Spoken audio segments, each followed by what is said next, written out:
নমস্কাৰ বন্ধু বান্ধৱীসকল, আপোনালোকৰ বাবে বহুতে ভাল খবৰ আহিল। অসমৰ স্বাস্থ্য বিভাগৰ ফালৰ পৰা পুনৰ আপোনালোকৰ নতুন চাকৰি মুকলি কৰা হৈছে গ্ৰেড 3 এণ্ড গ্ৰেড 4-ৰ।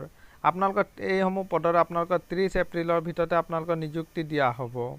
আৰু এইসমূহ পদৰ বাবে কোনো ধৰণৰ আপোনালোকৰ লিখিত পৰীক্ষা দিব নালাগে, মাথো আপোনালোকৰ মৌখিক পৰীক্ষাৰ যোগে আপোনালোকৰ চিলেকশ্যন কৰা হ'ব। অসমৰ সকলো ল'ৰা ছোৱালীয়ে এইসমূহ পদৰ বাবে অনলাইন আবেদন কৰিব পাৰিব। আৰু আপোনালোকৰ অনলাইন আবেদন ইতিমধ্যে আপোনালোকৰ চলি আছে, আপোনালোকে অনলাইন আবেদন কৰিব পাৰিব। আৰু আপোনালোকৰ অসমৰ DME ফালৰ পৰা যিসমূহ গ্ৰেড 3 এণ্ড গ্ৰেড 4-ৰ 2008টা পদ মুকলি কৰা হৈছিলে, এই পদসমূহৰ এক্সাম কি হ'ল আৰু এইসমূহ পদত আপোনালোকৰ পৰীক্ষা কেতিয়াকৈ অনুষ্ঠিত কৰা হ'ব, সকলো তথ্য জানিবৰ কাৰণে আমাৰ এই ভিডিঅ'টো আপোনালোকে শেষলৈকে চাই থাকিব। বলক ভিডিঅ'টো আৰম্ভ কৰোঁ।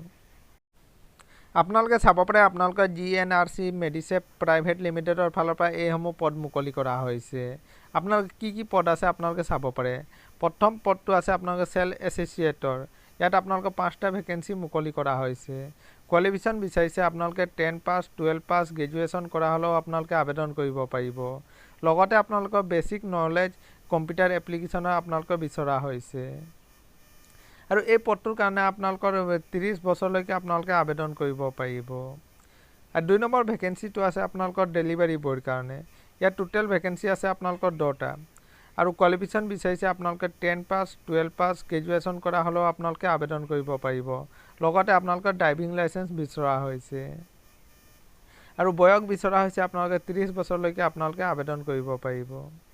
3 নম্বৰ ভেকেঞ্চিটো আছে আপোনালোকৰ পাৰ্চেজ মেনেজাৰৰ। ইয়াত আপোনালোকৰ টোটেল 2টা ভেকেঞ্চি আপোনালোকৰ মুকলি কৰা হৈছে। কোৱালিফিকেশ্যন বিচাৰিছে আপোনালোকে বেচেলাৰ ডিগ্ৰী কৰা হ'ব লাগিব, তেতিয়া আপোনালোকে আবেদন কৰিব পাৰিব। বয়স আপোনালোকৰ 40 বছৰলৈকে আপোনালোকে এই পদটোৰ কাৰণে আবেদন কৰিব পাৰিব। আৰু আপোনালোকে এপ্লিকেশ্যন ফিজ কোনো ধৰণে আপোনালোকে এপ্লিকেশ্যন ফিজ দিব নালাগে। আৰু এইসমূহ পদৰ বাবে আপোনালোকে অনলাইন আবেদন কৰিব লাগিব। আপোনালোকৰ CV বা আপোনালোকৰ ৰিজিউমখন এইটো ইমেইল এড্ৰেছত আপোনালোকে চেণ্ড কৰিব লাগিব। আৰু আবেদনৰ লাষ্ট ডেট ৰখা হৈছে আপোনালোকে চাব পাৰে। আপোনালোকে 14 এপ্ৰিললৈকে আপোনালোকে আবেদন কৰিব পাৰিব। আপোনালোকৰ DME ফালৰ পৰা যিসমূহ আপোনালোকৰ গ্ৰেড 3 এণ্ড গ্ৰেড 4-ৰ 2008টা পদ মুকলি কৰা হৈছিলে, এই পদসমূহৰ এক্সাম কেতিয়া অনুষ্ঠিত কৰা হ'ব। বহুতৰে এটাই প্ৰশ্ন আছিলে যে DME গ্ৰেড 3 এণ্ড গ্ৰেড 4 পদৰ এক্সাম কেতিয়া হ'ব। আপোনালোকক জনাই যে ইতিমধ্যে মুখ্যমন্ত্ৰী ছাৰে ঘোষণা কৰি আছে যে আপোনালোকে আছাম পুলিচ ADR-ৰ আপোনালোকে এক্সাম ডেট ঘোষণা কৰিছে, কিন্তু আপোনালোকৰ DME গ্ৰেড 3 এণ্ড গ্ৰেড 4 পদৰ কোনো ধৰণৰ এক্সাম ডেট এতিয়ালৈকে ঘোষণা কৰা হোৱা নাই। অসমৰ স্বাস্থ্যমন্ত্ৰীয়ে আগতে ঘোষণা কৰিছিলে যে আপোনালোকৰ ADR-ৰ এক্সামৰ লগতে আপোনালোকৰ DME গ্ৰেড 3 এণ্ড গ্ৰেড 4-ৰ এক্সাম আপোনালোকৰ অনুষ্ঠিত কৰা হ'ব বুলি ঘোষণা কৰিছিলে। আৰু আপোনালোকে গমে পাইছে যে ADR-ৰ এক্সাম আপোনালোকে আগষ্ট ছেপ্টেম্বৰ মাহত অনুষ্ঠিত কৰা হ'ব। আৰু DME যি গ্ৰেড 3 এণ্ড গ্ৰেড 4 পদ আছে, এই পদসমূহৰ এক্সাম আপোনালোকৰ আগষ্ট ছেপ্টেম্বৰ মাহত অনুষ্ঠিত হোৱাৰ সম্ভাৱনা আছে।